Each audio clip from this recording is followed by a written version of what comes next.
This is a part 2 video discerning the underlying systems, core functions, systemic axes, and feedback loops underlying all of the symptoms we're experiencing in today's chronic illnesses and chronic diseases. The first video in this series was dedicated to the liver. We covered the core functions, the main ingredients from nutrients, proteins, enzymes, hormones, to the resulting dysregulation patterns when it doesn't get what it needs to, from early signs of dysfunction to compensation patterns and into the kind of end stage common conditions that result when the liver doesn't have what it needs for an extended period of time. And I chose the liver number 1 because I see that as ground zero because of how ubiquitous a role it has in all of the body's systems, from filtration, digestion, excretion, hormone signaling, you name it. But number 2, the second video here, is dedicated to something that might actually be on the same level, and that's the gut. And the gut's job extends far beyond just digestion. It's a multi-layered system with 4 main roles.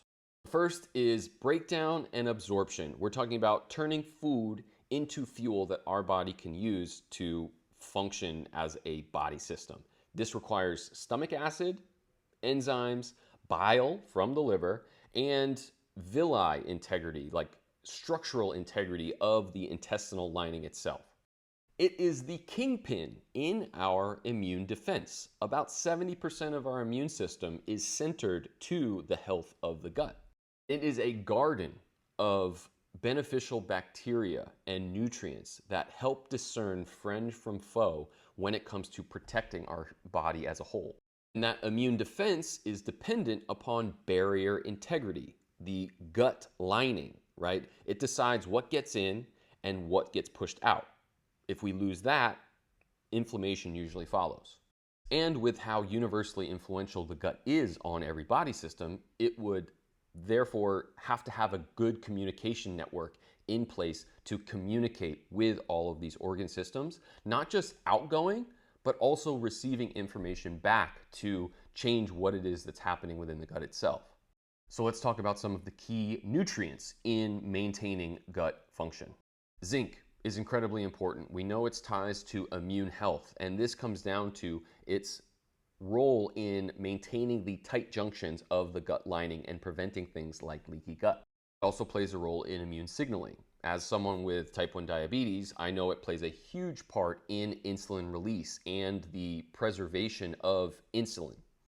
Vitamin A, fat-soluble vitamin, necessary for maintaining the mucosal membranes that help absorb food and get rid of waste. Magnesium and its role in maintaining the parasympathetic function of the nervous system to improve how food moves through our system, as well as maintaining and activating the enzymes necessary to digest food and move it through the body. The amino acid glutamine. This is the fuel, the energizer necessary for our gut lining cells to do what they need to do. B vitamins and their role in methylation, turning on and off genes needed to activate our immunity, activate our nervous system, gut motility, moving things through, as well as maintaining microbial balance. And then, of course, butyrate and other short-chain fatty acids. These are the digestive byproducts of a healthy microbiome that are critical for keeping inflammation at bay. Also serve as hormonal regulators for a healthy insulin response, which leads into the hormones and peptides needed for a healthy gut to flourish. GLP-1, this is an incretin hormone. This helps regulate insulin release and it slows gastric emptying, so it prevents things from moving too quickly or too slowly through the gut. Ghrelin and its relationship with amylin. These are 2 hormones that help balance our hunger and our satiety, right? This is something that helps regulate our blood sugar to make sure that we are not eating when we're not hungry or starving ourselves when we are. Next up is cholecystokinin. This is something that promotes bile production. And bile is what helps our body digest fats as well as encapsulate toxins and get them out of the body. Also assist things like ghrelin and amylin in making sure that your brain and the rest of your body knows when you're full. Serotonin. Serotonin, 90% of the serotonin in our body is made in our gut. This is going to influence our mood, our gut motility, and how food moves through, and even pain receptors. Next, we move on to enzymes and structural proteins, because digestion isn't just chemistry, it's precision. Enzymes make things happen when they need to and prevent them from when they don't. Amylase, lipase, protease, these all digest carbs, proteins, and fats within the body. Pepsin, another thing that helps the stomach break things down, because the less our body is able to break things down, the less efficient the digestion is, the more fermentation and the negative metabolic byproducts that happen in the gut. There are an assortment of brush border enzymes, mucins, and tight junction proteins. These are all things that help maintain that gut barrier integrity to prevent things like leaky gut syndrome. Because while those microbes that we absolutely need within our gut to help digest food better, if they get out of the gut and into our bloodstream, bad news. Because the gut doesn't operate in isolation. It's always in contact with all of these different systems. It's in constant feedback with every part of the rest of our body. You've got gut-brain axes, you've got gut-liver, gut-pancreas, gut-immune, gut-kidney, gut-nervous system, all of them. You could stack them up infinite numbers of ways in infinite combinations. They all play together, influencing things like sympathetic and parasympathetic tone, vagal nerve tone, bile flow, enzyme signaling, inflammatory cytokines, either ramping up our immune system or dampening it and preventing it from acting at all. When this balance of on-off gets thrown off, your gut gets compromised. And when that happens, it's not just bloating and gas that results.